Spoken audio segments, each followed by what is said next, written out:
professor Hervé Terry, ele ocupa desde 2005, 2006, a cátedra Pierre Monbeil, na USP. Pierre Monbeil é um grande geógrafo que foi um dos pioneiros, ou talvez o pioneiro da fundação da geografia na USP. O professor também é do Conselho Nacional de Pesquisas Científicas da França, o CNRS, né? E trabalha com cartografia, com o Fil Carto, que é um programa de cartografia desenvolvido na França, o professor trouxe para cá, né?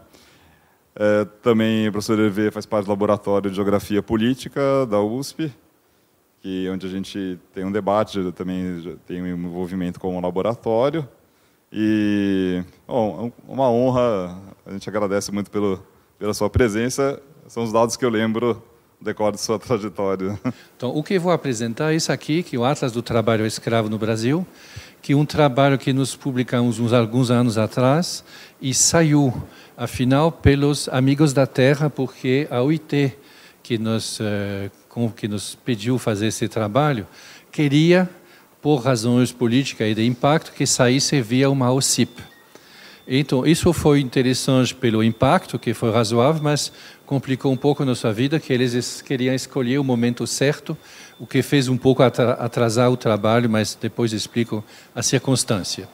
Esse trabalho não tem materialidade, não existe em papel, é só na internet, gratuito, e aqui está o código. Eu nunca me dou o trabalho de lembrar, basta entrar pelo Google e vai. É uns 60 páginas com textos e principalmente mapas, senão não seria um atlas. Então, qual era o objetivo? Na verdade, foi a OIT, a Organização Internacional do Trabalho, que nos procurou e quis que a gente fizesse um trabalho. Eles queriam, essencialmente, que a gente mapeasse o trabalho forçado ou escravo a partir de dados oficiais do Ministério do Trabalho. O pedido foi este. Depois da conversa, todo mundo que faz consultoria sabe que muitas vezes o cliente não sabe exatamente o que quer, que a primeira coisa é conversar. Diz, bom, isso podemos fazer sem problema. Por que a gente não faz, a partir disso, uma coisa mais ampla, que seria analisar a vulnerabilidade ao trabalho forçado sem depender totalmente dos dados oficiais? Ou seja, fizemos um passo a mais que nos deu trabalho, mas que acho que dá o valor do trabalho. E já que estávamos a ideia é fazer isso, não só a constatação, mas também um tipo de um diagnóstico para fornecer subsídios a políticas públicas para a prevenção e repressão do tráfico de pessoas. Eu já cheguei a comentar que quando cheguei aqui com 25 anos, cabeludo e magro, no regime militar, muito oposto a esse, eu nunca pensei que 30 anos depois ia ajudar o governo brasileiro na repressão, só que não é mais o mesmo tipo de repressão, é uma outra repressão do crime, né? Então, isso foi feito e vamos ver como foi feito. Bom, caso vocês não conheçam, a gente não foi a campo, foi um trabalho de gabinete, porque tinha muita pressa e não dava, mas teve um trabalho paralelo feito por antropólogos, capitaneados pelo, esqueci o primeiro nome, mas Sakamoto, que foi muito a campo e eles nos passaram algumas fotos que mostram as condições de alojamento no caso. Vocês vão ver que já estava no título, é o trabalho escravo rural, ou seja, a gente não mexeu com o que foi a causa da criação dessa pesquisa, né? A cidade não está. Então, principalmente na Amazônia, como vocês vão ver, e as imagens que vocês vão ver foram todas elas tiradas lá. Bom, condição de alojamento, que são péssimas, obviamente, que são, bom, não precisa comentar, o local do banho, que é realmente o mais sumário possível, na beira do rio, e às vezes o próprio rio, que serve para tomar banho e todas as outras necessidades. Então, realmente é extremamente precário. A comida, melhor não comentar muito, porque realmente é uma boia, né, dificilmente aceitável, e a única situação onde tem mulheres, né, no trabalho escravo, os arquivos que a gente tem das pessoas que foram interrogadas, e 95% de homens, porque é um trabalho muito físico, em condições tão precárias que não atrai mulheres. As poucas mulheres que estão aí acabam sendo cozinheiras ou funções de escrava sexual também acontecem, infelizmente. Um elemento importante é esse aqui, que nas fazendas onde os escravos foram achados, geralmente tinha um lugar de venda de coisas, uma cantina bem precária, mas que é uma peça importante do dispositivo, porque, como vamos ver, a condição para reconhecer trabalho escravo é que as pessoas não podem ir embora. Em alguns casos, eles são retidos fisicamente pela ameaça, mas a ferramenta mais eficiente é essa aqui. A venda dos produtos é tão superfaturada que, no fim do mês, a dívida do trabalhador é maior do que o salário. Então, esse é um elemento-chave. Tanto é que os grupos móveis que vão a campo, do qual vou falar agora, procuram, como peça mais importante para provar a situação do escravo, esse tipo de caderno, que registra as dívidas. Às vezes, antes deles chegarem, se tenta destruir ou esconder, e às vezes eles têm que ir realmente atrás. Quando eles conseguem provar que foi vendido uma pacote de feijão R$20, ou sei lá quanto, isso é elemento de prova. Bom, isso é uma coisa também que eu não vi, mas que eu ouvi falar bastante, que são as pensões pioneiras, não pioneiras, porque é o lugar onde os recrutadores, que geralmente são chamados de gatos, conseguem juntar gente, trazem, colocam aqui, quase ia dizer, estocam aqui, né, a mercadoria, e depois os donos de fazenda vêm contratar as pessoas para levar. Então, parece difícil não pensar no mercado de escravos, né, que antigamente onde se vendia pessoas. Aí não se vende, mas se contrata em condições semelhantes. Bom, o Grupo Móvel, que já falei, é uma iniciativa do governo brasileiro que é baseado na lei brasileira, trabalho escravo é crime, e, portanto, se organizou uma estrutura de grupos comandados pelo Ministério da Justiça, que vão a campo, com representantes do Ministério, da Justiça, acho que representantes da Procuradoria que vão lá, Polícia Federal e Polícia Militar, porque eles têm que ser armados, porque muitas vezes eles são recebidos a tiros, né? Eles estão mexendo com criminais que não gostam nada de ser pegos e já teve mortos em várias ocasiões. Aí são fotos tiradas nessa chegada do grupo. Eles, às vezes, têm que realmente se enfiar lá no fundo da mata, porque onde estão os trabalhadores é na Amazônia, na frente da frente, porque eles servem principalmente para o desmatamento. Quando está estabelecido que, sim, foi um caso de trabalho escravo, a legislação diz que as pessoas são liberadas e que se providencia um transporte para eles voltarem no ponto escolhido por eles, e eles recebem... Aqui eles recebem uma carteira de trabalho, recebem um pagamento atrasado, descontando o lucro excessivo da cantina, e como você vê na cara das pessoas, eles não são muito alegres com a ideia de ter que pagar. Muitas vezes, nessas fazendas afastadas, o dono não está, é um encarregado, um capataz, e ele tem que correr para a cidade mais próxima, que pode ser algumas dezenas de quilômetros, para procurar dinheiro. Então eles realmente são pegos e a liberação se faz em condições razoáveis, e também o interessado tem direito a 3 meses de salário-desemprego. O que é importante para nós, porque para poder pagar esse salário, eles têm que registrar uma série de coisas. E a base de dados que nós temos é, essencialmente, essa base feita de trabalhadores liberados. Bom, o que é a base que a gente usou? A base legal é o fato que o Brasil é assinatário de uma iniciativa da OIT, que é a Aliança Global contra o Trabalho Forçado, de 2005, e a convenção, no artigo da convenção que define o trabalho escravo. Todo trabalho ou serviço exigido ao indivíduo sob a ameaça de uma pena qualquer e para o qual não se apresentou voluntariamente. Isso é a pedra de toque.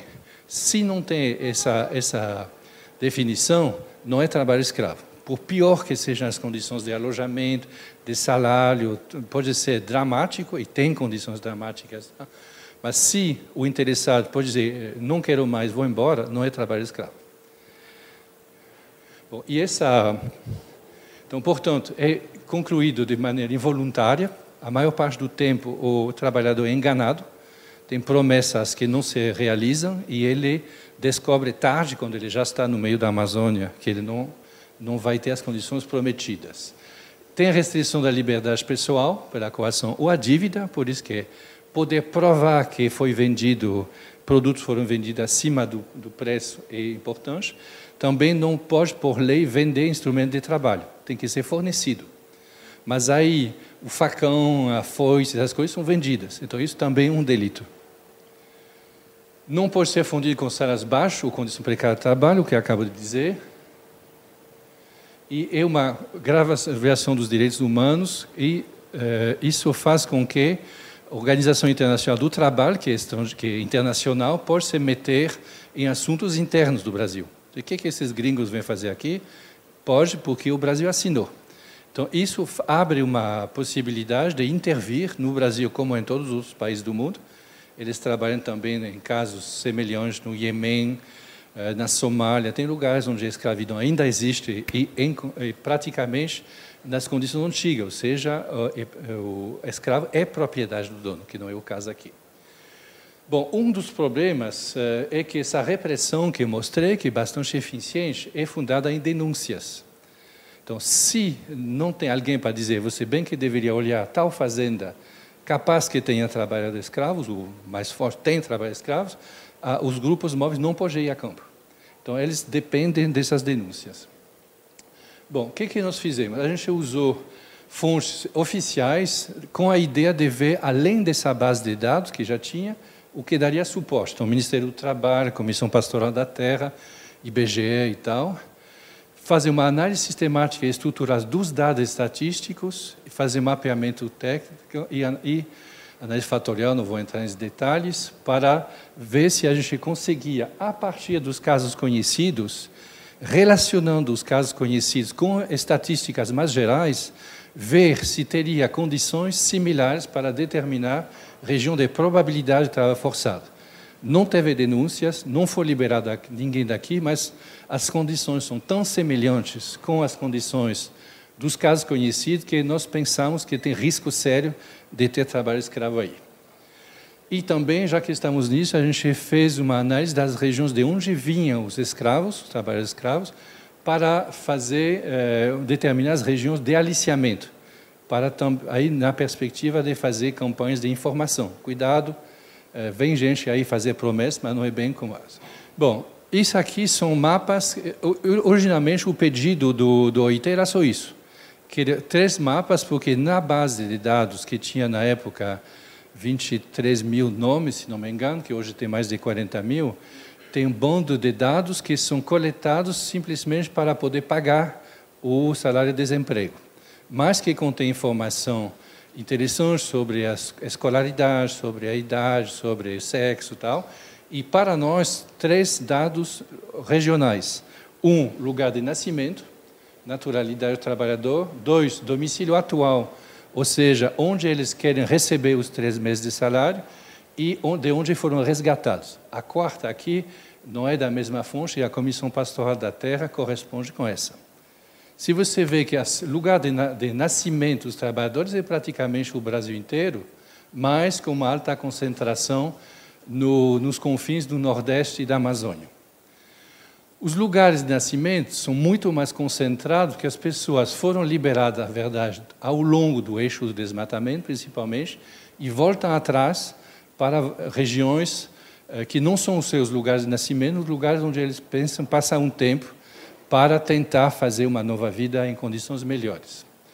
Aqui os lugares de resgate. Então, esse eixo do Maranhão até Rondônia é bem conhecido como sendo o arco do desmatamento, onde tem a concentração principal. Mas tem também o oeste da Bahia, desculpe, que é onde se expande a soja. Nós estamos falando disso agora.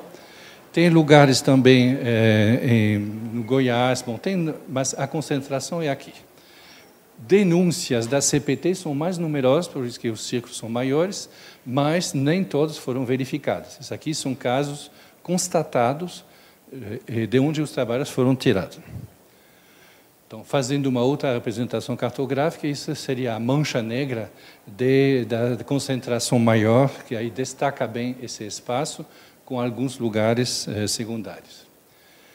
Fazendo um cálculo em termos de fluxo, e aí fluxo simplesmente de estado para estado, não entra em detalhes, você vê que o principal é do Maranhão para o Pará. É onde tem a maior concentração de casos conhecidos na época. Fazendo um zoom, a gente pegou esses 4 estados aqui para analisar de mais perto, porque é onde tem. Os círculos azuis são os lugares de nascimento dentro desses estados, e os vermelhos de onde foram liberados. Então, você vê o principal aqui, Maranhão, e aqui o principal do vermelho. Tem também Mato Grosso, mas não tem tanto na região da soja, tem mais na frente de desmatamento e atrás aqui numa região mais de pecuária. Bom, fomos atrás, a gente fez uma série de hipóteses supondo qual poderia ser os fatores do aliciamento. Então, a gente foi atrás dessa lista aqui de coisas, foi hipóteses que nós fizemos, coletamos dados, tentamos analisar, fazendo hipóteses do isso aqui serve ou não serve para fazer o índice que seria o índice de risco, de risco de escravidão. Então, fizemos uma série de mapas e o Atlas contém, acho que mais de 60 deles, que tem sempre o mesmo princípio. Os círculos negros, pretos aí, são os casos conhecidos de trabalhadores que foram resgatados. E o que está por trás é outro fator para o qual a gente quer ver se tem uma coincidência. Aqui, no caso, é a percentagem do PIB que vem da atividade agropastoral. Bom, mas aí você vê que tem uma boa... A ideia é ver... Agropecuária, isso mesmo. Deveria ter sido agropecuária. Estava tentando lembrar. Então, a ideia é que ver se as faixas mais coincidem. Então, aí foi razoavelmente coincidente, mas tem regiões inteiras onde tem muita agricultura e não tem trabalho escravo. Deixa eu ver, acho que eu pulei uma ou não? Não, é a mesma.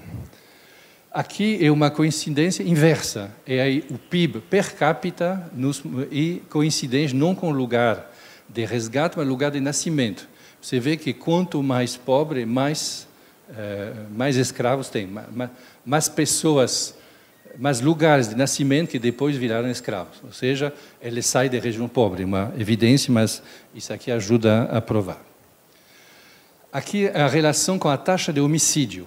Então você vê que a coincidência é muito boa aqui, mas que tem regiões inteiras que são extremamente violentas, mas que não tem, aparentemente não tem trabalho escravo. Essa região, por exemplo, é bem conhecida porque é o lugar de produção da maconha. Aí tem muitos assassinatos, muitas brigas que se resolvem na faca ou na pistola, mas não tem trabalho escravo, ou seja, tem coincidência parcial.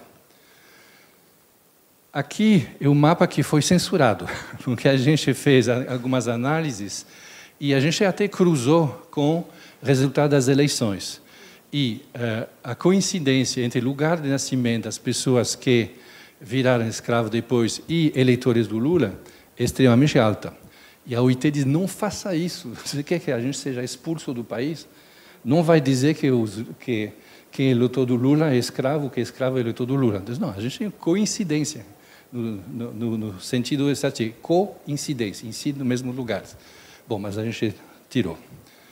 Mas é realmente muito forte. Você vê que essas regiões que mais votam no Lula, inclusive o Maranhão, que a Claire conhece agora, foi uma das regiões de onde vem mais escravos. Aqui, analfabetismo. A relação com o analfabetismo é extremamente forte, você bem pode pensar. A nossa surpresa, na base de trabalhadores libertários, tinha 2 com educação superior. Mas 2 de 20 mil não é grande coisa. 2 escravos que tinham educação superior. Certamente gente que se clochardisé, nem sei dizer em português, que caiu até chegar lá embaixo. Aqui, bom, aí tem toda uma análise sobre as características dos municípios, para ver que tipo de característica do município pode coincidir com a presença de trabalho escravo. Depois a gente foi atrás de fatores econômicos, dos setores. Pecuária parecia óbvio, mas não funcionava muito bem com a pecuária em si. Então a gente fez um trabalho complementar e chegamos à ideia que é a variação do número de bovinos que contava. Quanto mais a pecuária aumentou recentemente, mais tem trabalho de escravo, porque já sabíamos que boa parte do trabalho escravo é desmatar ou limpar a pastagem. Então, a coincidência é razoavelmente boa nas regiões principais aqui.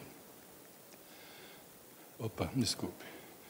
Com produção de madeira, também a produção é a coincidência é muito forte. Aqui não, porque são regiões muito menos povoadas e aqui não tem trabalho escravo, mas nessa região daqui tem coincidência. Com carvão, a coincidência é extremamente alta também, na região principal, mas também no oeste da Bahia. Todo o oeste da Bahia tem muita produção de carvão vegetal, que serve, na verdade, para a siderurgia de Minas. E produção de carvão, um dos setores piores em termos de condições de vida, e são tão ruins que é difícil obter mão de obra voluntária, e aí você vai para trabalhar escravo. O que não tem correlação, e aí a gente deve ser justo, cana-de-açúcar não coincide, a sua distribuição não coincide com o trabalho escravo. Por quê? Porque são outros mecanismos. Antes de ter o corte mecanizado, que hoje é predominante, se usava trabalho manual, mas não era trabalho escravo, é trabalho voluntário, para o qual tinha todos os anos mortos, tinha gente de 25 anos que se matava literalmente de trabalho, mas que não encaixava na definição do trabalho escravo, que eles podiam a qualquer momento ir embora. Então, o pessoal da cana diz, não, trabalho escravo nós não, é verdade, tecnicamente, mas tem condições bem ruins também.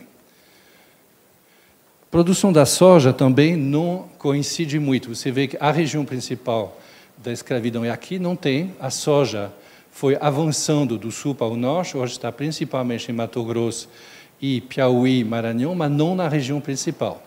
Isso tem outra razão, é que fora a fase inicial da instalação das fazendas, a produção da soja é altamente capitalizada e mecanizada. E aí, já falei muitas vezes com produtores, que eu trabalho bastante nessa região, eles dizem com a maior tranquilidade, eu colocar a minha máquina de R$1 milhão na mão de um escravo, está louco. Então, eles pagam relativamente bem pessoas pouco numerosas, porque é extremamente capitalizado. Então, não tem coincidência nesse caso. Bom, as melhores correlações, não é nenhuma surpresa, é o desmatamento. Quanto mais se desmata, mais se usa trabalho escravo.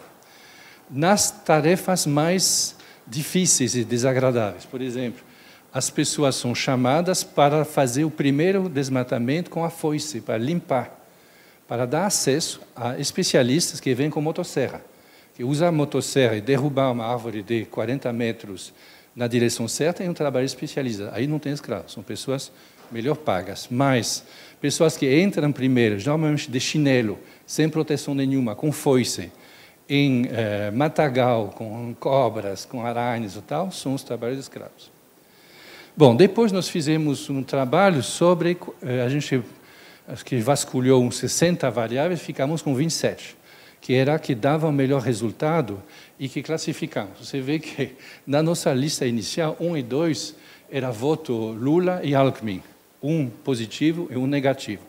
Quando essa aqui é a lista que a OIT nos diz, não faça isso, vocês estão loucos, vão nos descreditar. Então a gente tirou da lista e mas não tirou da análise. Ainda está na análise.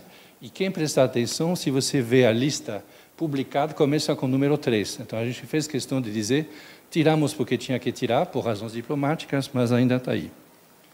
E fizemos. Alguém já mexeu com análise fatorial? Bom, então estou fazendo uma análise, um método estatístico bastante potente que permite relacionar os fatores. Esses 27 fatores se agrupam em grupos, cluster. Então, aí você tem planos, aí você vê um grupo aqui, são 3 grupos, do fator 1, 2, 3, 4. O fator 1 é, grosso modo, o fator de desenvolvimento do Brasil. Então, Brasil rico, Brasil pobre, certamente vocês já viram muitas vezes. Opa, desculpa. A região mais desenvolvida do Brasil, no sul, com buraco aqui no Paraná, a soja, e as regiões pobres, sem nenhuma surpresa, no Nordeste. Então, esse não é muito interessante. 2. O fator 2, através dessa mecânica estatística, que não vou explicar, caracteriza as regiões pioneiras. Tem um conjunto de fatores, que eram esses clusters que apareciam no plano, caracteriza as regiões pioneiras. 3 são regiões já bem definidas pelo trabalho escravo e a violência. E 4 é realmente a relação entre os dois, regiões marcadas pelo trabalho escravo e a violência aqui. Então, a gente usou essa metodologia para ter certeza que as relações, que as variáveis eram válidas e se agrupava de uma maneira convincente para poder produzir o índice que a gente queria, que é o índice de probabilidade de escravidão. O índice sintético, que diz que vai de uma escala de 100 a 0, que teoricamente iria de 100 a 0, que no máximo é 40, que pode dizer de uma maneira simples qual é o risco nesse município, 35. Então, só que passa através de toda essa análise que eu mostrei, e você vê que a gente trabalhou até ter uma coincidência o mais perfeita possível. Todos os casos conhecidos de trabalho escravo estão no vermelho, nos 2 tons de vermelho. Bom, isso permite, e você vê que tem regiões que poderia ter, que não tem, porque ou realmente a coincidência não é, ou talvez ninguém foi ver e ninguém denunciou. Então, aqui uma visão mais de probabilidade que mostra que é extremamente alta no Pará, mas parece que tem regiões que são isentas, ou ninguém foi ver, ou não teve denúncias. Aqui, probabilidade de escravidão do Pará especificamente. Maranhão não tem tanto, mas quando você olha na vulnerabilidade, no risco de ser aliciado, a partir dos casos conhecidos, aí pesa muito no Maranhão. Pará nem tanto, Maranhão inteiro está no vermelho. Ou seja, é uma das regiões. Esses aqui são os lugares de nascimento dos escravos, né? Bom, interessante também que a gente fez todo esse trabalho que levou meses e descobrimos que podíamos ter sido muito mais econômico, que pegando uma variável, mortalidade infantil, praticamente faz o mesmo resultado do trabalho completo. O que na estatística chamava proxy. Proxy é uma coisa de fácil acesso que você usa para representar outras. Por quê? Porque, na realidade, mortalidade infantil é o sintoma de um síndrome. Por que tem mortalidade infantil? Porque os pais são malnutridos, doentes, as mães normalmente de pouca educação e não têm condições de cuidar também dos filhos como deveria. Então, em si já é um sintoma. Então, na verdade, quanto mais mortalidade infantil, também tem analfabetismo, pobreza, IDH baixo e tal. Bom, para ir um passo atrás, a gente fez uma regressão linear, que é uma maneira estatística de ver se tem uma relação, uma coisa e outra. Aqui, e quando vai no vermelho, quer dizer que a gente fez uma relação entre o nosso índice e os casos conhecidos. E quando vai no vermelho, e tem o número de casos de escravidão esperado, ou mais. Azul tem menos casos do que esperado, o que pode apontar para o fato que as denúncias não aconteceram. Então, tudo que está azul aqui são lugares que, a nosso ver, tem risco de ter e não tem casos conhecidos. E fizemos um passo a mais, aí fizemos o contrário. Vermelhos são as regiões onde, a nosso ver, se deveria investigar. Então, a gente apresentou esse trabalho lá na UIT, numa reunião que a gente pensava ser interna, e quando a gente chegou, tinha todas as autoridades presentes.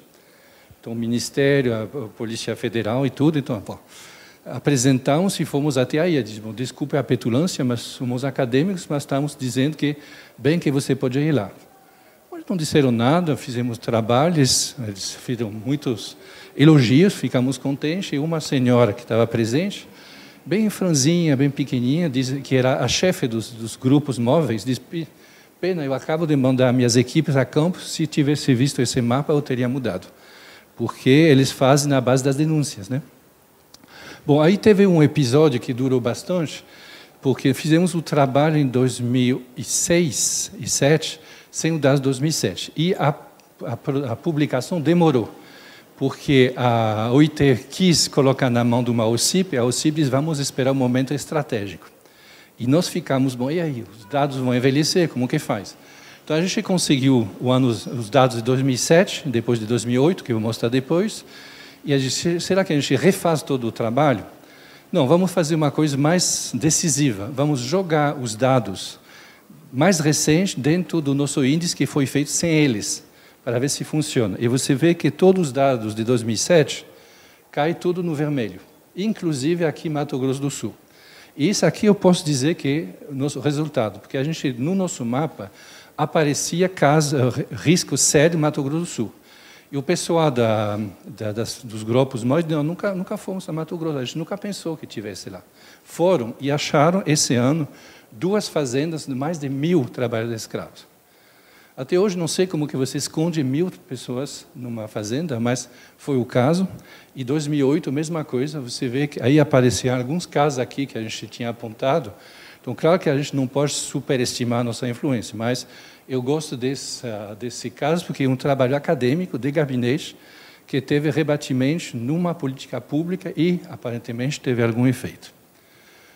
Isso também acho interessante, foi feito, e a base que a gente usou, que são médios da violência, indicadores sociais, bom, todos os casos que terminam com o índice. Isso foi feito a pedido da Federação Brasileira dos Bancos. Nós fomos convidados a apresentar o trabalho na FEBRABAN. Foi nossa surpresa, a gente foi lá. Era a Comissão de Responsabilidade Social e Ambiental, que não era qualquer coisa. E prestaram muita atenção e, no fim, eles pediram a tabela. Mapa é bom, mas queremos tabela. Por quê? Porque vamos distribuir para nossos gerentes. Que eles queriam que fosse na mão dos gerentes de banco na hora de dar empréstimo ou não. Se veio um pedido de carvão, pecuária, no município de alto risco, tem que tomar grande cuidado. 2 razões. Primeiro, que não faz bem para a imagem do banco ser associado com o trabalho escravo. E 2, anda a passo de tartaruga, no Congresso uma lei, uma PEC, que teria como efeito o confisco da fazenda quando tem trabalho escravo. Isso pode ser interessante, porque, por enquanto, eles têm que pagar salário, pagar multa, mas é irrisório. Se pegar, aí foi quando lançou, por isso que a OCIP, Amigos da Amazônia, estava esperando, eles esperavam o momento apropriado, e o momento apropriado era o lançamento da PEC, 2009. Então, aí teve um bom rebatimento, uma boa repercussão no nosso trabalho na empresa geral e no terceiro setor associado por conta disso. Então, apesar de ter perdido 2 anos, a gente aceitou o raciocínio, passou na Câmara e está no Senado. E você pode imaginar que senadores têm outra coisa a pensar agora, com a situação atual, né, entre impeachment. Pois é, então muitos senadores têm pessoalmente fazenda ou são representantes de setores que têm fazenda. O problema é que muitos setores econômicos mais ativos, que tipo alguém que tem uma concessionária de carros, alguém que tem uma franquia da Coca-Cola, sei lá o que, também são fazendeiros para brincar de fazendeiro no fim de semana. Então, tem muita gente que não tem nada a ver com a pecuária, mas que se sente ligado porque é dono de uma fazenda que comprou mais ou menos como instrumento de prestígio social. Isso faz com que a bancada da pecuária seja muito forte no Senado e até agora. Bom, não sei se vai passar, mas tenho a impressão que Amigos da Terra, com o nosso trabalho, contribuiu para alguma coisa. Por isso que achei interessante apresentar esse caso. Então, não sei o fim da história, mas tenho a impressão que esse trabalho, que tem muito a ver com as suas próprias pesquisas, vai na mesma linha de trazer um pouco de luz e trazer instrumentos para os poderes públicos poder reprimir o crime e, numa certa medida, evitar. Sobre esse evitar, eu tenho um pouco mais de dúvida, porque, infelizmente, isso nos apertou o coração. A gente viu na banca, nos dados, alguns casos reincidentes.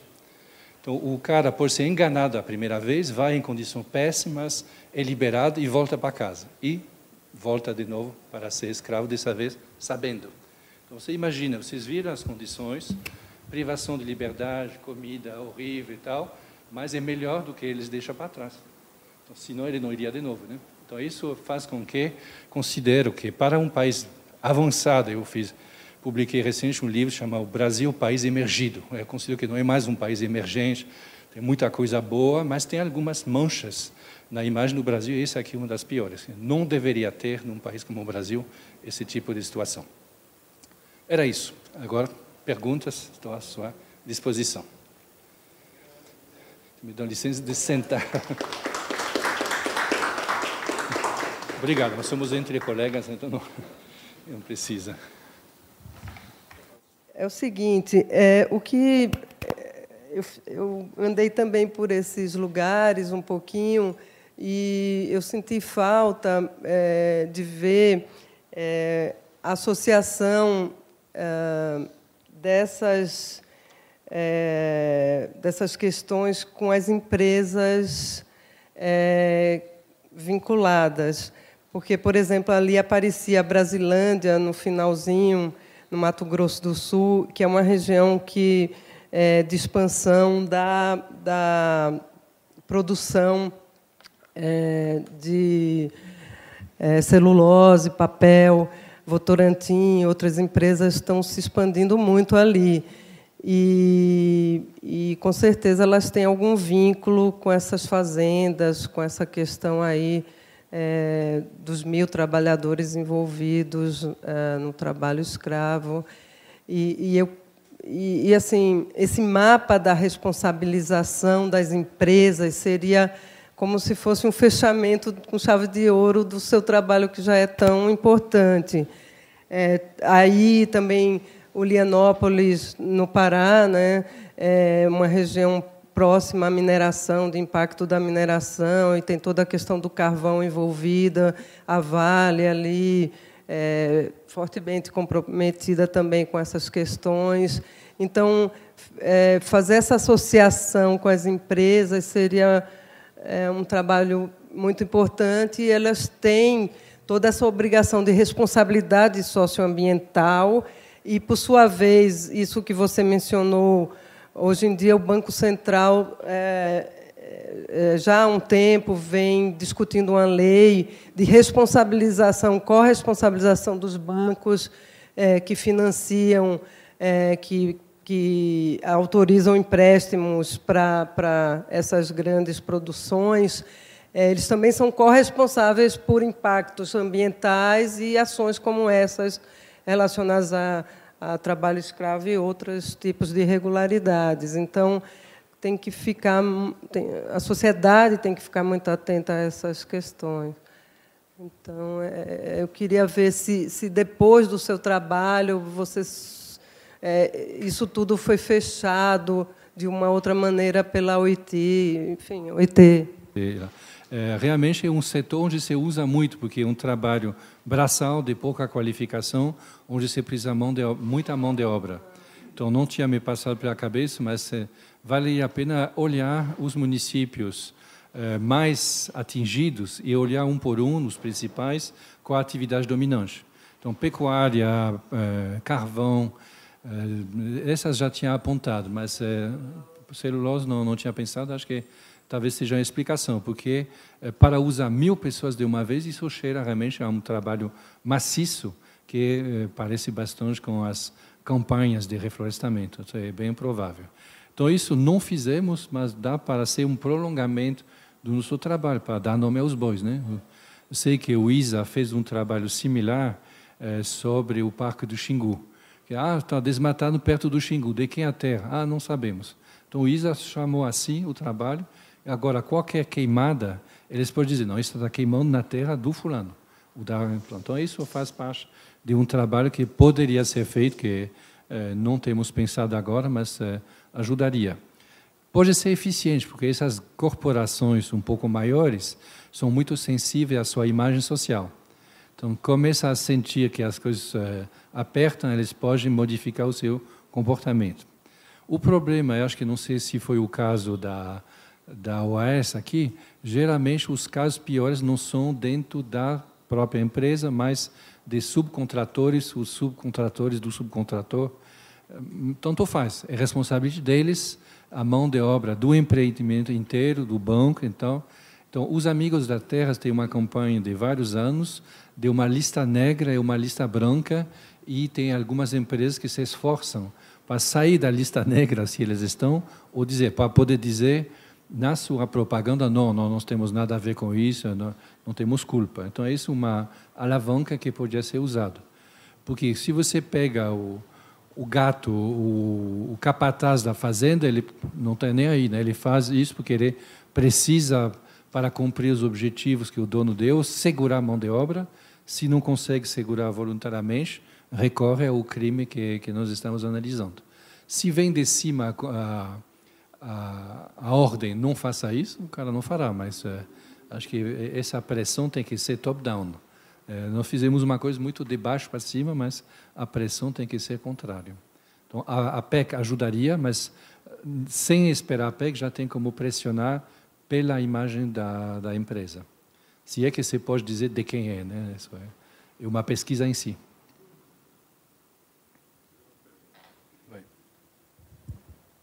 Professor, então, bom, obrigado, né, agradeço a apresentação. Bem, é o seguinte, né, para um dos recortes, né, do projeto Contra Condutas, que é sobre a questão de Belo Monte, me chamou a atenção em vários mapas que São Félix do Xingu e Altamira, mas principalmente São Félix do Xingu, estão entre áreas bastante vulneráveis, né, ao trabalho escravo. É um dos piores municípios, né? Então, na verdade, uma pergunta em termos de como elaborar, né, uma contracartografia, digamos, né, sobre, vamos dizer, não o carvão ou as madeireiras, mas as grandes obras, né, como que o trabalho escravo ou o trabalho análogo, né, ao escravo está ou não, né, está presente ou não nas grandes obras. Então, se uma dúvida que eu tenho seria o seguinte: a gente também trabalhando juntos aqui, a questão de levantamento de dados, né? Uma das dificuldades é, às vezes, levantar dados, porque eu entendi que foram dados do IBGE, SEAD, mas esses dados, por exemplo, no caso de Belo Monte, concretamente, né? De onde vêm os trabalhadores, por exemplo, também as populações locais, mas principalmente isso, né? Esses trabalhadores que foram contratados, muitas vezes de forma análoga ao trabalho escravo, como, em resumo, né, como mapear, né, entre aspas, a origem desses trabalhadores, se através dessas fontes oficiais a gente consegue fazer isso. No caso das barragens, tem o que você falou, mas tem também uma larga população de barrageiros, né? São pessoas que vão de obra para obra para trabalho mais especializado, mas para trabalho braçal, é bem possível que tenha também. Então, não vou dizer que tem, que não pesquisei, mas é plausível. Pelo tempo da preparação, do desmatamento, pode ter tido. Sobre dados, às vezes eu uso uma metáfora que é, em termos de autoderisão, né, que é a piada do bebum que está... Alguém sai na rua, vê um cara que está de quatro procurando alguma coisa no chão, embaixo da luz, da luz pública. Diz: o que o senhor está fazendo? Ele diz: bom, vou esperar um pouco. O que o senhor está fazendo? Estou procurando as chaves do meu carro. Aí o senhor perdeu aqui? Não, não perdi aqui, mas aí tem luz para eu procurar. Então, às vezes você pega uma pesquisa, em parte pelo interesse, mas em parte porque tem dados. Nesse caso, nos foi pedido a análise desses dados, que nós completamos com tudo que a gente pode achar de dados de contexto. Mas, se não tivesse tido essa fonte primária, teria sido muito difícil fazer. No caso que você menciona, acho que não vai ter muito a solução do que é a campo, para achar. O que faz o Alfredo Wagner, eu lembrei o nome dele agora, é Alfredo Wagner, viu? Não é Wagner Ribeiro, estava confundido. Ele faz cartografia social, cartografia de lutas sociais, mas a maior parte do tempo tem uma fase de coleta da informação com a comunidade local. Então, não digo que deva fazer isso, não sei, mas certamente seria um complementar. Ir atrás, ver, interrogar as pessoas de onde você vem e tal. Então, se você quer fazer cartografia, é muito simples. Você pergunta às pessoas onde você nasceu e onde você estava antes de vir aqui. Só. Isso, 10 segundos, você consegue 2 informações, armazena e depois pode processar na forma de mapas ou estáticas ou de fluxo. Então, isso deve ser possível. Para trabalho antropológico, você precisa falar 2 horas com uma pessoa e tal. Nesse caso de cartografia, você quer lugares. Então, acho que é mais factível, né? Bom, deve ter dados já feito pelo Serviço Social das Prefeituras. Eu tenho um colega inglês que dizia que ele fazia data mining e garbage recycling. Então, garimpagem de dados e reciclagem de lixo. Por que de lixo? Porque, às vezes, administrações ou empresas produzem dados para as suas próprias finalidades, não para você, mas que você pode usar. Por exemplo, data do SUS, se você pega a lista de onde vêm os pacientes de um hospital, você desenha a área de influência da cidade. Eu quis fazer um trabalho sobre a estratégia de distribuição de carros no Brasil por marca. Aí diz, bom, ninguém vai me dar isso, mas eu posso fingir que eu vou comprar um carro. Então, você entra no site, quero comprar um Ford, onde que tem? Aí vem a lista das concessionárias. Aí eu disse, bom, eu fiz os pequenos, agora a Volkswagen, vai ser complicado. 600, meu Deus. E lá embaixo tinha um botão, quer a lista completa? Clique aqui. E caiu no meu colo, praticamente no meu computador, um Excel pronto. Então, às vezes, é bom, organização alemã, né, é outra coisa. A Peugeot e a Renault não eram tão bem organizadas, não. Mas eles nunca fizeram isso para a gente mapear. Mas se você vai atrás de fontes prováveis, por exemplo, imagino que as prefeituras próximas tiveram que distribuir cestas básicas, teve que acudir gente, e provavelmente eles fizeram uma ficha sobre as pessoas. Sugestão, né? Às vezes é mais complicado. Quando a gente trabalhava e ainda trabalha no Mato Grosso, a gente queria entrevistar produtores de soja. E nunca conseguíamos. Ele estava no meio do campo, fazendo 10 mil hectares, você não achava. Até que a gente pensou que eles são quase todos gaúchos. Então, a gente começou indo à noite no CTG, Centro de Tradição Gaúcha. Aí estavam lá os produtores, de camiseta regata, bebendo, de bom humor. Então, a gente conseguiu um bando de entrevistas aí. Tem que ver também lugares estratégicos. Então, acho que são apenas conselhos que talvez nem sirvam, mas quando não tem dados, você não pode inventar, mas pode ir atrás de dados que já existem, que não foram juntados para vocês, mas que você pode usar. Ou então você aí faz um trabalho mais demorado com a comunidade que vai atrás dos dados, não para você, para o projeto, né? Uma coisa me chamou a atenção nos mapas, a constante presença daquela região de soja na Bahia, Barreiras, São Desidério, Luiz Eduardo Magalhães e tal, tanto como área vulnerável como área de ocorrência, né? E sendo que no Mato Grosso não, né? Na região do Mato Grosso fica claro essa distinção, né, da soja não estando nessas áreas vulneráveis. Então, essa é uma por que será isso, né? Se vocês conseguiram chegar a alguma conclusão. E outra dúvida minha era o seguinte, na base de dados que vocês pesquisaram, o recorte foi a denúncia rural, né? E se nessa base de dados existia denúncias em áreas urbanas, ou, sei lá, onde a gente pudesse investigar, como o caso de Guarulhos, como o caso, me chamou a atenção, como eu já falei, das regiões metropolitanas, ali estarem sempre também como uma área em vermelho, não só como vulnerável, como eu falei, a gente tem lá São Paulo, as regiões de extrema pobreza, né? Recife, a região também, Salvador e tal, né?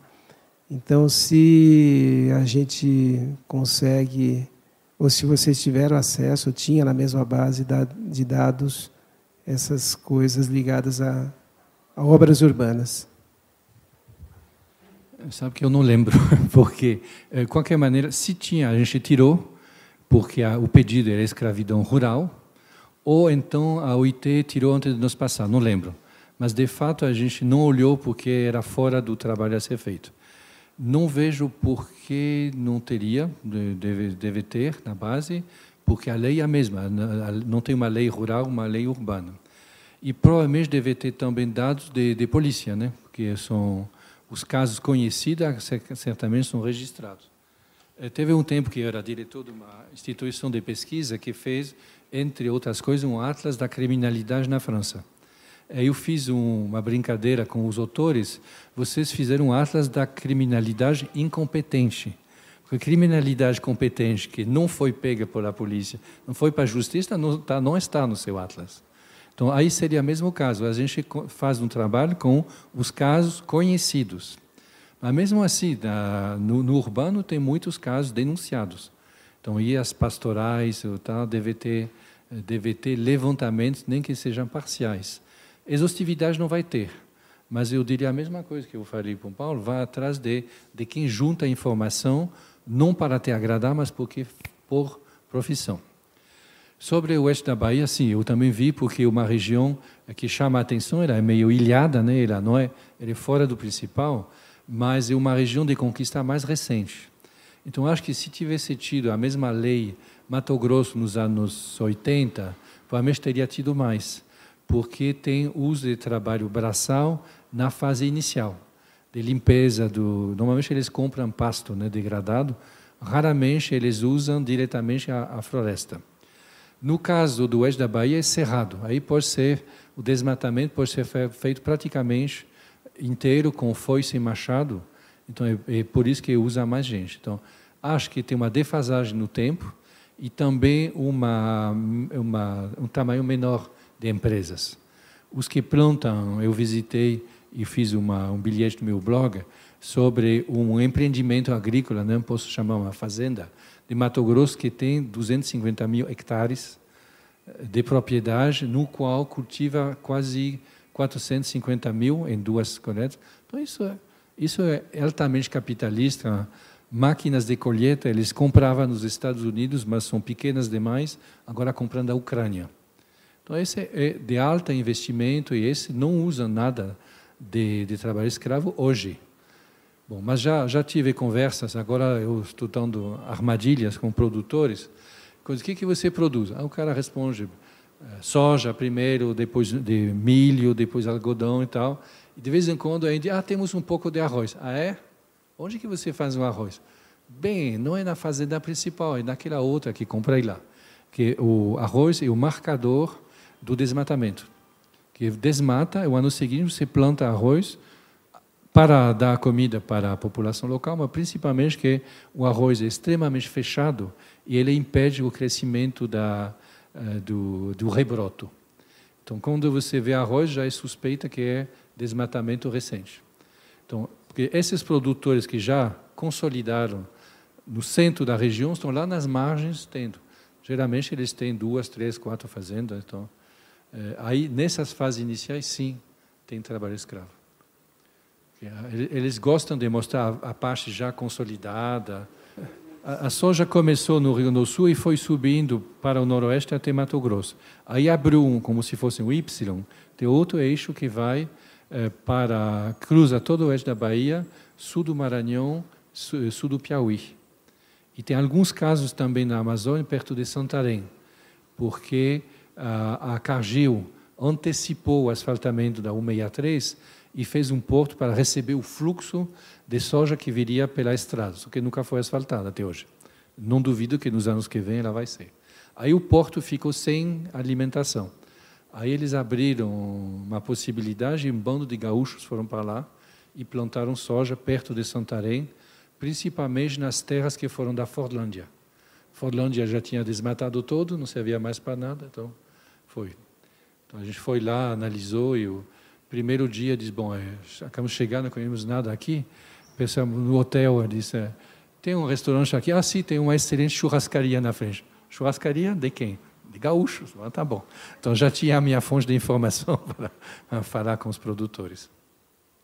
Mas essa região está sendo transformada porque, na verdade, a soja não precisa de terra fértil. Eles querem terra plana, fácil de limpar, ou já desmatada, ou cerrado, que é fácil de tirar, bota calcário, bota adubo e vai tocando. Tem que ser plana. E nessas regiões, os chapadões, o topo dos chapadões é plano, né? Eu gostaria de ter um pouco de mais detalhes sobre o que aconteceu no aeroporto de Guarulhos, como que foi descoberto e tudo isso.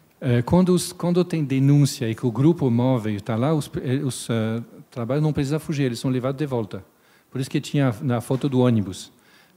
Quando for provado que eles são realmente nessa situação, o poder público providencia a volta até o lugar que eles escolheram para receber os 3 meses de salário. Então, não precisam fugir. Nos que não são denunciados, tem tentativa de fuga. porque as pessoas percebem. Só que você viu, isso é principalmente na Amazônia e lá na frente. Então, em muitos casos, eles chegam de noite, bêbados, não sabem gestão e não tem como fugir. Mesmo querendo fugir, entre a fazenda e a estrada de cascalho, para não falar de asfalto, são dezenas de quilômetros com um caminho. Então, tem um capanga na saída, é suficiente. Primeiro que ele é muito longe, não tem meio de transporte, e aí a violência física é usada. Acoplada com a dívida, faz um meio bem suficiente para reter. A dívida é mais eficiente em regiões menos isoladas, mas nas regiões mais afastadas, o cara está simplesmente perdido. Ele não está nem na fazenda, ele está no acampamento, no meio do mato, e ele realmente, às vezes, nem sabe onde está.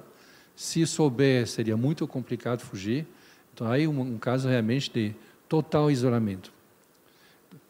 Pelo que a gente tem pelo relatório do Ministério Público do Trabalho de Guarulhos, que chegou a nós, assim como uma pesquisa feita pelo Papel Social, que é uma empresa de jornalismo, que também tentou investigar, as informações que a gente tem foi uma situação que foi flagrado. Eles vieram, metade veio de Petrolândia, praticamente, e outros de outros lugares, que eles chegaram aqui e foram forçados, enfim, passaram pelo sistema da OAS, por isso que tem um documento que registra o vínculo com a empresa, mas nessa série de gatos também, eles tiveram que alugar alojamentos em Guarulhos, mesmo porque a obra incidia que seriam trabalhadores de Guarulhos, que não seriam de fora. E eles são forçados a alugar essas casas no bairro de Malvinas, principalmente um outro bairro lindeiro próximo ao aeroporto, e ficaram por basicamente um mês à espera. E isso foi e vários detalhes de como isso. Eles alugaram algumas casas, todas. Então, a condição do alojamento e do aliciamento por gatos, que gerou essa situação de flagrante de análogo a escravo no caso do terminal. E eles ficaram nessa condição de espera, em condições degradantes, e, segundo enfim, um deles, percebendo que, na verdade, estava muito ligado lá, organizando o Petrolândia para vir, que percebeu, que conseguiu denunciar para um dos sindicatos de Guarulhos, e dizem, aí não são fontes oficiais, que foi muito mais uma briga de gatos ali, que um denunciou o outro.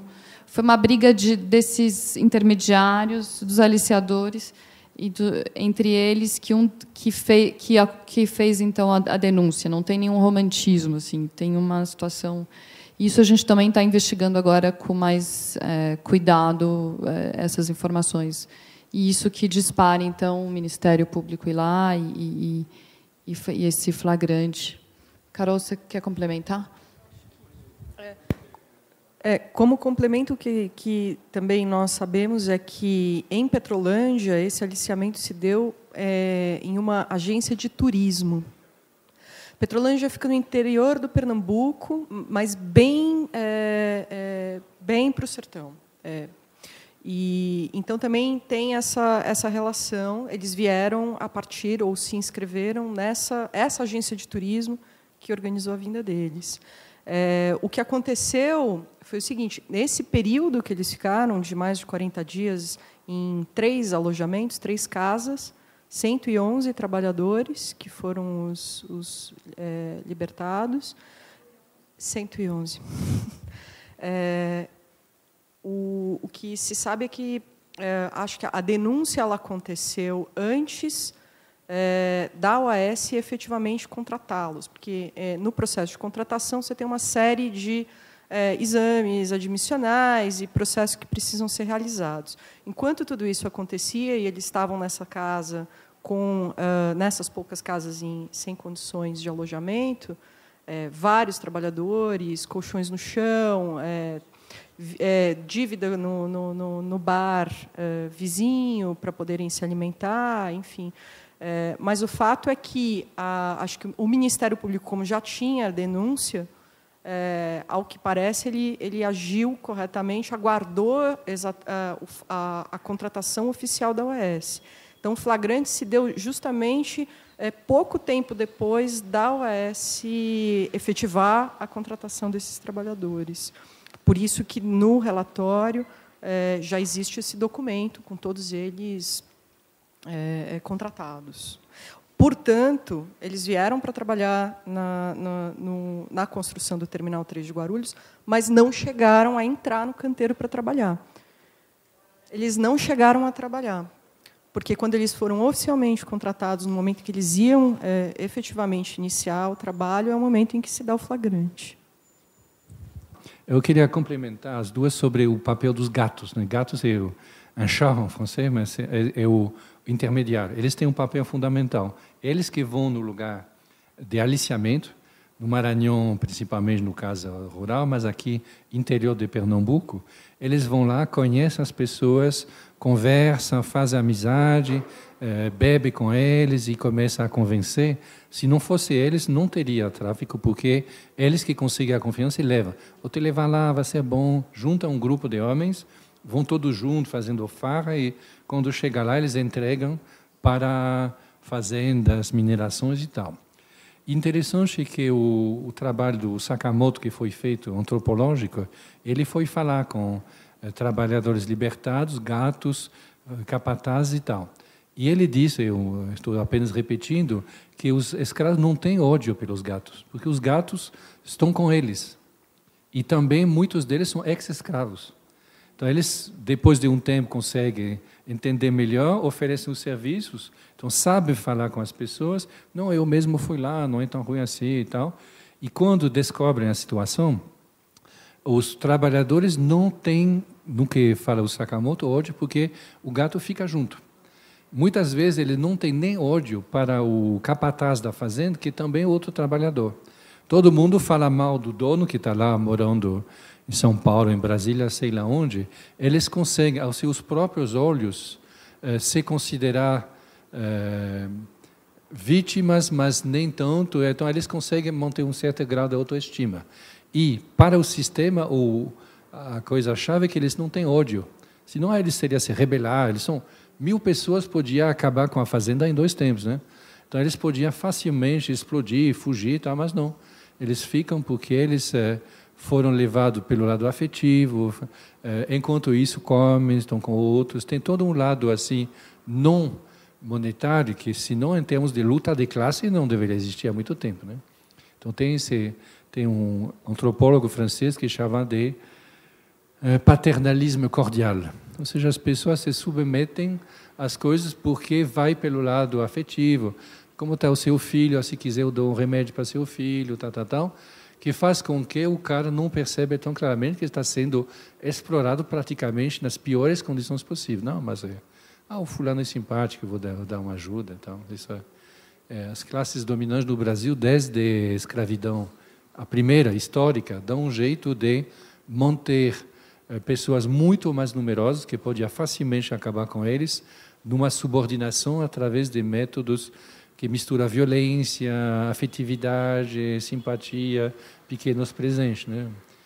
Quando o Brasil virou independente, acho que tinha muito mais escravos do que brancos, e poderia tranquilamente, e as elites tinham medo disso, acontecer aqui o que aconteceu no Haiti ou em Santo Domingo, mas sempre deram um jeito de manter o controle.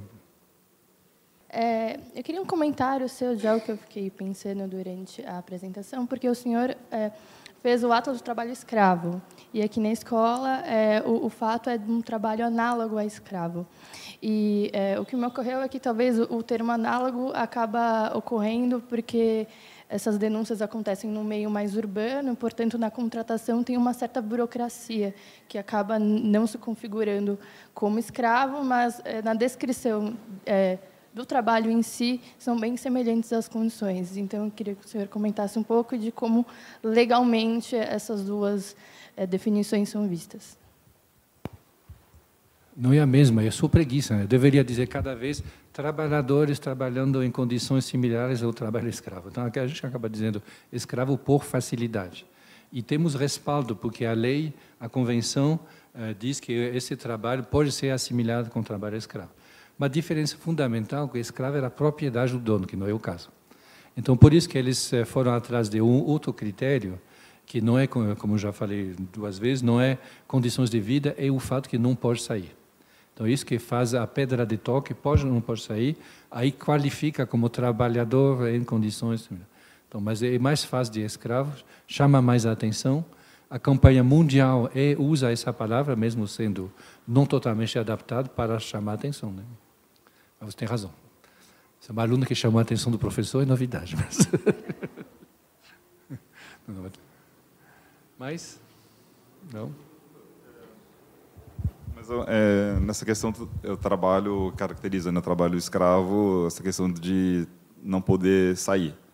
Mas tem também mecanismos assim legais, entre aspas, né, como carteira de trabalho, etc., alguma coisa que pode burlar.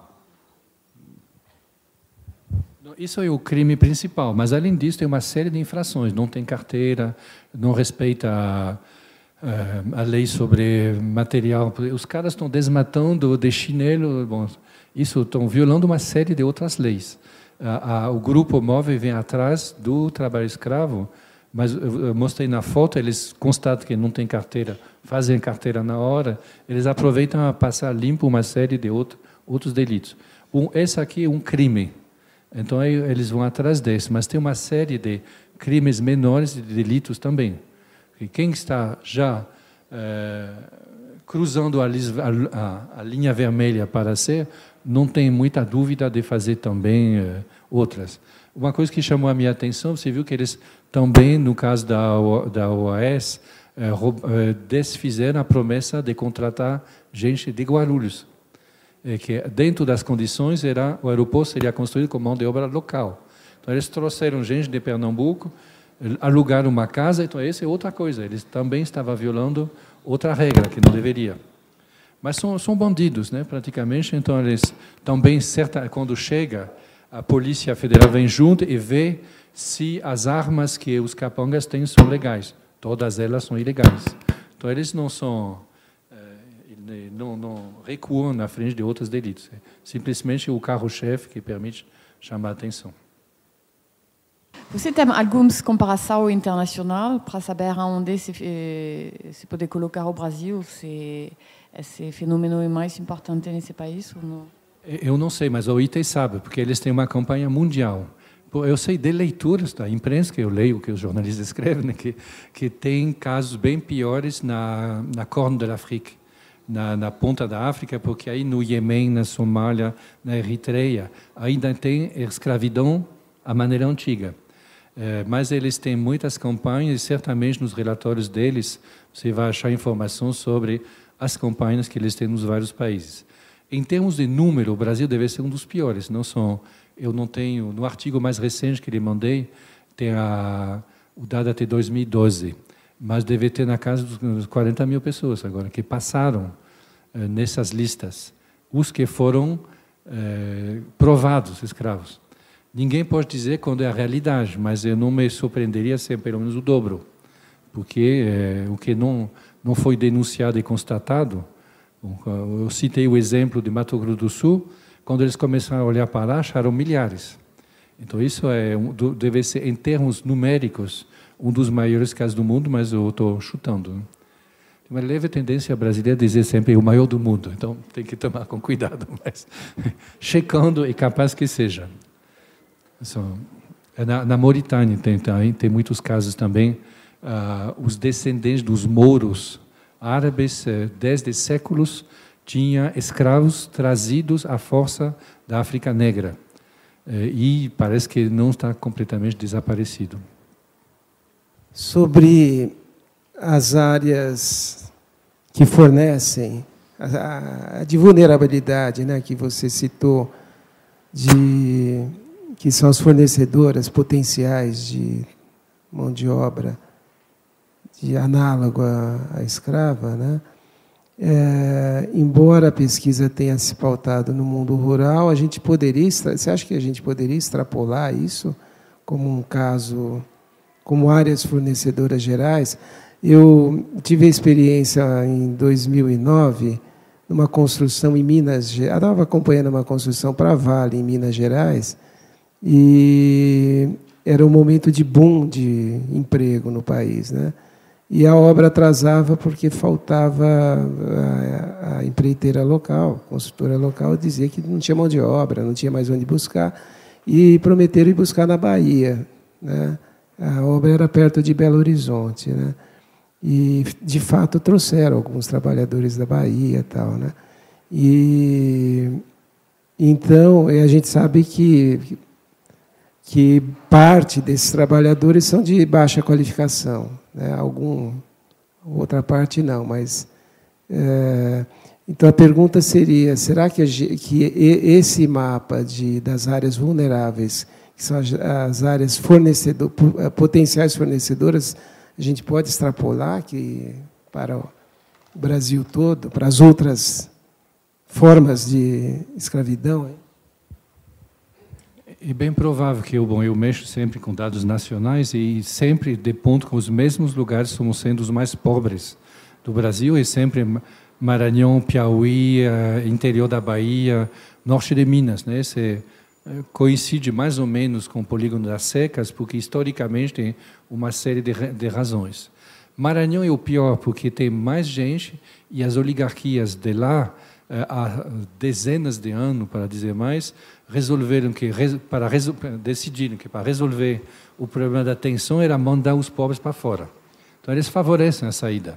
Então, toda a periferia de Brasília, em vários lugares encontrei milhares de maranhenses, e quando começa o fluxo, se alimenta, né? Porque você já tem alguém lá que você pode ir. Então, Maranhão, Piauí, secundariamente, é o grande foco para tudo. Então, não me surpreenderia que fosse o caso de Guarulhos, foram pernambucanos, né? A mesma região, sertão do Nordeste, porque são regiões de condições climáticas difíceis, acho que estão no 5º ano de seca atualmente, de distribuição da terra extremamente desigual, entre latifúndio e minifúndio de propriedade minúscula, com bastante filhos, e aí a solução é migrar. Então, isso já foi maior, São Paulo é cheio de gente que veio nessas condições, hoje está um pouco menos. No urbano tem uma concorrência, uma outra fonte, que são os estrangeiros. Você sabe que teve coreanos, depois bolivianos, pelo que entendi, agora são mais equatorianos, aí reproduz um pouco o que aconteceu em Nova York. Nova York, os mais baixos níveis eram os judeus, foram substituídos pelos irlandeses, depois foram os haitianos, não foram não sei mais quem. Então, tem uma frente do mais pobre que tira o lugar do outro. E, muitas vezes, o pessoal da onda anterior acaba sendo pequeno patrão. Então, visto em termos positivos, é uma via de acessão. Alguém que chega completamente sem nada pode subir através disso, mas passa por condições difíceis. Eu não tenho pesquisa, mas eu li, basta, às vezes, circular nas ruas, você vê a presença dos países andinos muito forte aqui. Os coreanos, que eu saiba, acabou, não? Acho que não tem mais. Os chineses vêm com mais capital, então acho que, no momento... Quem morreu ontem foram bolivianos, não? E eles, normalmente, o velho sistema do sweatshop. Então, dentro de um prédio, sem nada fora, tem máquinas de costurar e beliche. Os caras trabalham, dormem, comem no próprio lugar, em troca de salário, às vezes sem salário, apenas para pagar a passagem. Então, uma outra coisa, aí traz de fora. Acho que é o único caso que eu conheço de trazer mão de obra de fora do Brasil. Quando é de dentro do Brasil, o grande reservatório, infelizmente, continua sendo o Nordeste. Porque tem pessoas que vivem em condições realmente... Teve reportagem ou pesquisas, tem gente que não tem nenhum acesso à moeda. Vive de ganhar um saco de feijão aqui, sei lá. Então, realmente na linha de sobrevivência. Deve ser esses que voltam a ser escravos, que enquanto estão lá, pelo menos, são nutridos, né?